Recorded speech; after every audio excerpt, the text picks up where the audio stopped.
So once again, greetings everybody. Let's get started like we normally do. Short period of bell meditation. So wherever you are behind your avatar, please get into a nice meditation posture.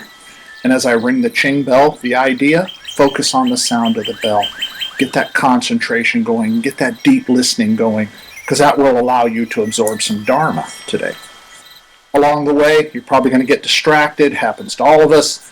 When it does, just gently remind yourself, hey, I'm supposed to be listening to the sound of the bell, and just go back to doing that. At the end of the short meditation, there'll be a short pause. I'll do the 3 recitations, and then we get on with the talk for today. All right, give you a moment, get into a nice meditation posture. We'll begin at the sound of the bell.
I go for refuge to the Buddha, the teacher. I go for refuge to the Dharma, the teaching. I go for refuge to the Sangha, the taught. I take refuge in the Buddha. I take refuge in the Dharma. I take refuge in the Sangha. I have taken refuge in the Buddha. I have taken refuge in the Dharma. I have taken refuge in the Sangha. 3 pure precepts. Cease to do harm. Do only good. Do good for others. Bodhisattva vow. However innumerable all beings are, I vow to lead them all. However inexhaustible my delusions are, I vow to extinguish them all. However inexhaustible my went backwards there. However endless the Buddha's way is, I vow to follow it completely. Swaha.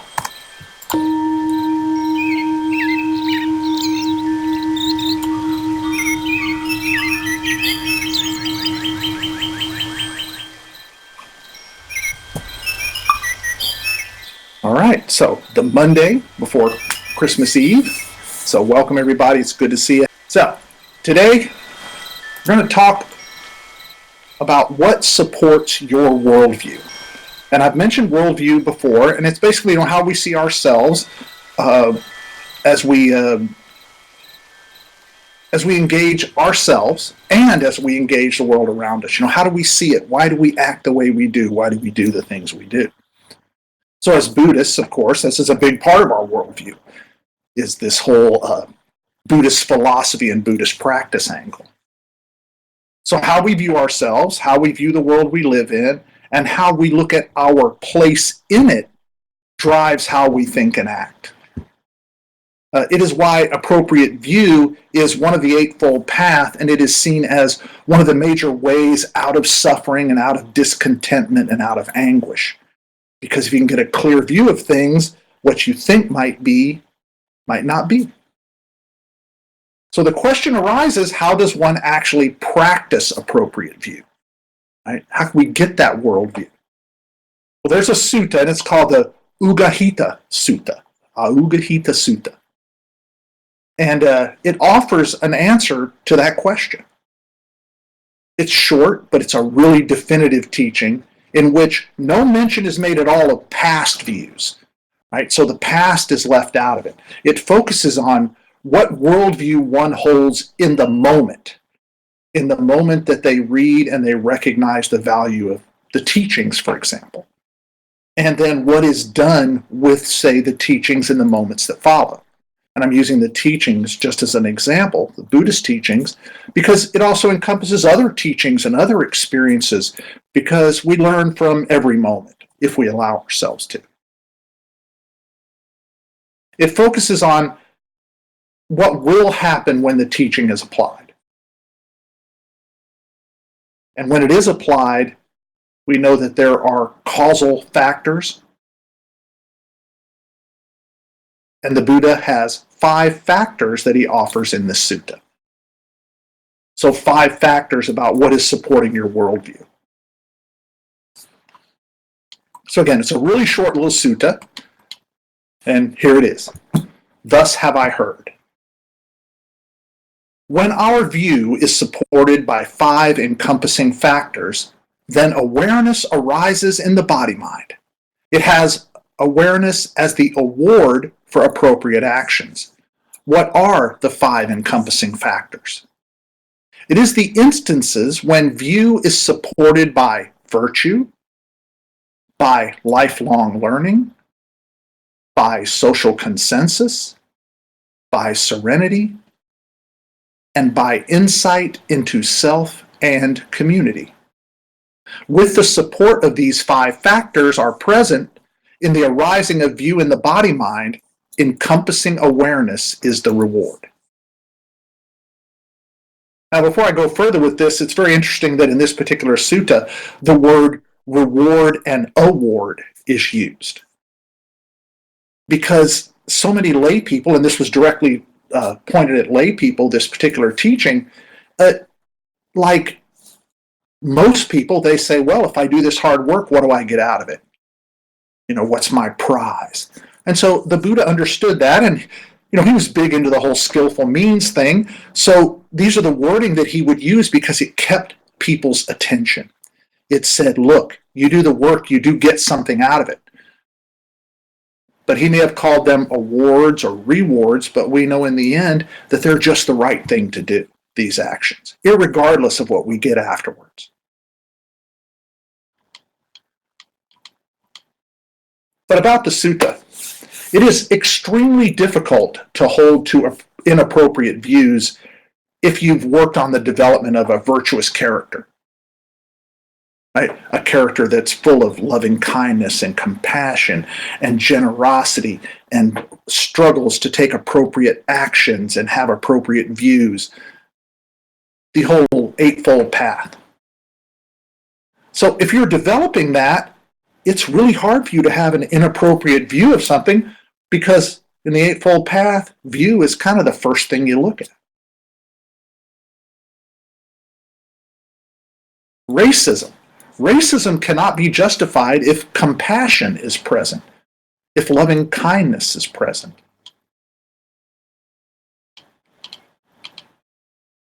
And there's, of course, that is also, there's a whole host of unwholesome dispositions, racism, greed, hatred, all these things. When compassion is present, it is hard for those things to develop. So we work to develop compassion, loving kindness as an antidote for those unwholesome reactivities. Greed. Greed cannot be justified when generosity of spirit is present. If you've got a generous heart and a generous mind, it's hard to be greedy because you don't feel like you've got to hold on to everything. You don't feel like that you've got to have everything. You know that you need what you need. And beyond that, you don't need to be out there grabbing at other things. Hatred. Hatred cannot be justified when loving kindness is present. If you have a true feeling of loving kindness for others, the idea that you look at them as your children. They may even be older than you, but you still look at them as your children because that puts you in the mindset of protection, caring, compassion, generosity. See, all these things link together. If you're doing one, you're working on the other too. That's one of the real strengths of Buddhist practice, is if you're working on one part of the practice, you're working on all parts of the practice. Then we go to things like envy. Envy cannot be justified when acceptance is present. If you accept people the way they are, if you get that appropriate view of the person, the best that you can from your perspective, then it's hard to envy them. Because you accept that they work to get what they have or to be where they are. There's nothing to envy. Anger cannot be justified when serenity is present. If you can keep that calm, meditative state of being in the midst of a whole bunch of craziness going on around you, you can't be angry. Anger can't get that toehold on you, so to speak, if you're calm about it. And then no negative view can be justified in the body-mind of a character that arises through positive transformation. So, if you are working on a wholesome transformation of yourself, maybe right now you're working on greed, for example, or whatever you may be working on. When you're putting that effort into doing the wholesome and the positive things you need to do for yourself, those negative views that can pop up in any of us have a difficult time getting a hold, right? Getting us to attach to them. Because your mind, your body mind, is working on the wholesome stuff, which means the unwholesome just kind of slides away whenever it tries to grab a hold.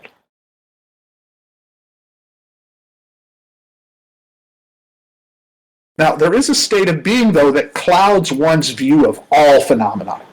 Man, this will cloud your view to the extent where you're almost blind. And that's ignorance. Okay, ignorance is simply the absence of knowledge. It's not a derogatory term. Some people like to turn it into that, say, oh, well, you're certainly ignorant. Well, yeah, I just don't know. So ignorance is just simply that. It's a lack of knowledge. But there's another kind of ignorance, and that's stupid ignorance. And that's the absence of knowledge, which we can all have, right? But that's absence of knowledge coupled with the absence of any desire to erase that ignorance. Any desire at all to learn something. So these are individuals who choose, and it is very important to realize this is a choice, that they choose to stop learning at some point in their lives. Maybe they graduate high school, or maybe they even graduate from university or college, and they choose then to believe that the world and their place in it will always remain the same from that point on. It's an interesting worldview. Because this is not only a delusion, it is a dangerous delusion. We each, every one of us, change each moment of life. So learning about ourselves and learning about the world around us must be a lifelong pursuit. Because if transformation's always happening, then whatever you knew yesterday might not be the same today. The world around us changes in every moment. Every moment there's some sort of transformation taking place. So learning about the world must also be a lifelong pursuit.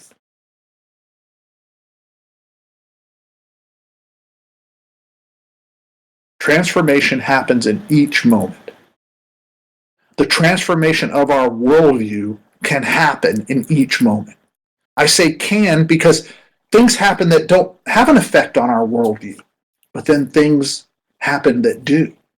So we need to be mindful of those that do have the opportunity to change our worldview, unwholesome or wholesome.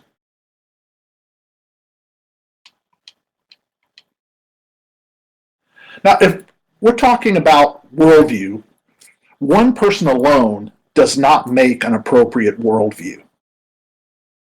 Interesting, right? Because you think, wait a minute, it's my worldview, so how come it doesn't all come from me? Well, it's because you can't know everything. None of us can know everything. We cannot experience everything, so we cannot decide everything. Excuse me. So there's this saying, and I know you guys have heard this, it takes a village.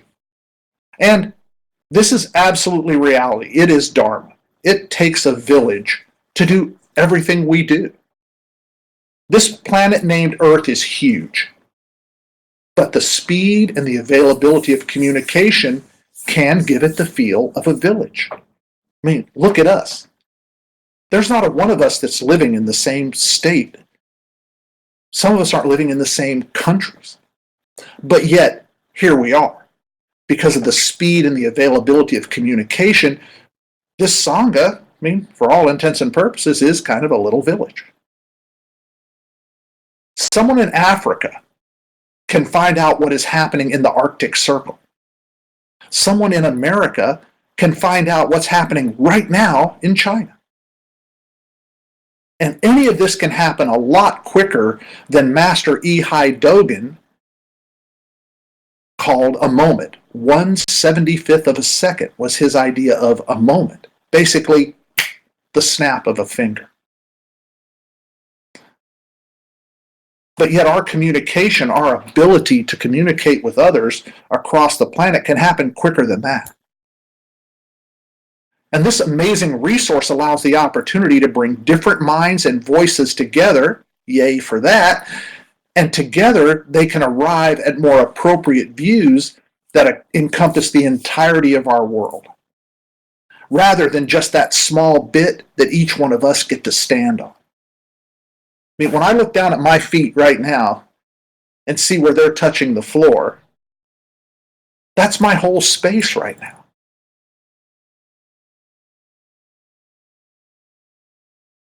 But it's just that tiny little bit of the earth that's my space for now.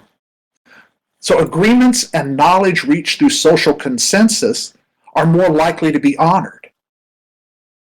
Now, it wasn't just my decision. We made a group decision, so the whole group agrees. So we're going to follow it. And we can experience that as some sort of truth. When you come to a social consensus, it's a truth at least within that consensus. Emotions and dispositions, positive and negative, these all cloud our view of all phenomena.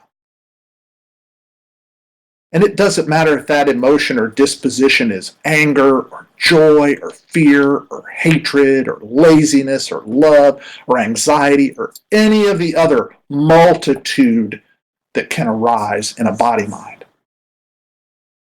There's only one that is a really solid path to appropriate view, and that's serenity. You cannot get an appropriate view of something if you can't calm it down, Take a broad look, as broad a look as you can at the situation given the time you may have. Right? Sometimes you only have a very short time to decide things. But this is your way to appropriate view. Anything else? It can engage us as a negative causal factor in how we see any phenomena. Serenity allows the body-mind to process phenomena as they really are without the interference of diluted perceptions. You know, those diluted perceptions, those are the ones that are trying to force their way into your thinking. Right? They're all agitated. Oh no, you need to think about me. Oh no, what about this? Oh no, what about that? Well, the serenity allows you to let those things fall away. Allows you to use your practice.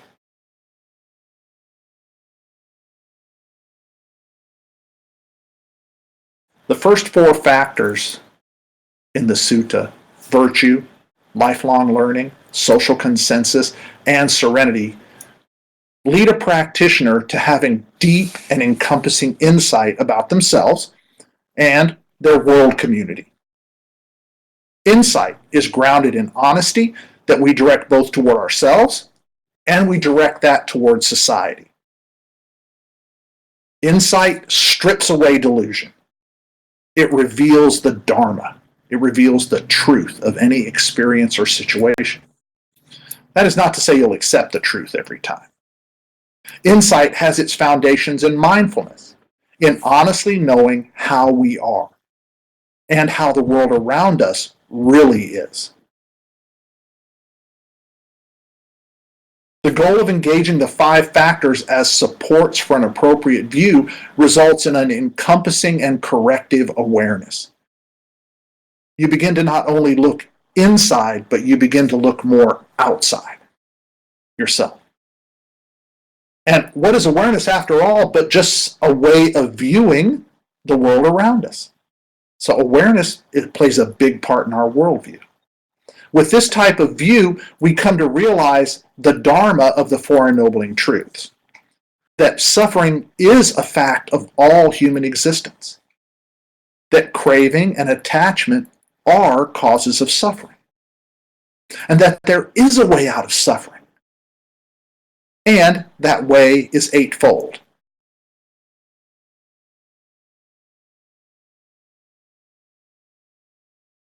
So our reward then is awareness. It's mindfulness. It's the realization of a worldview that we can develop and continue to develop over time without delusions and without personal perceptions becoming part of it. Because we can set those aside and go with appropriate view. And beyond that, go with appropriate worldview.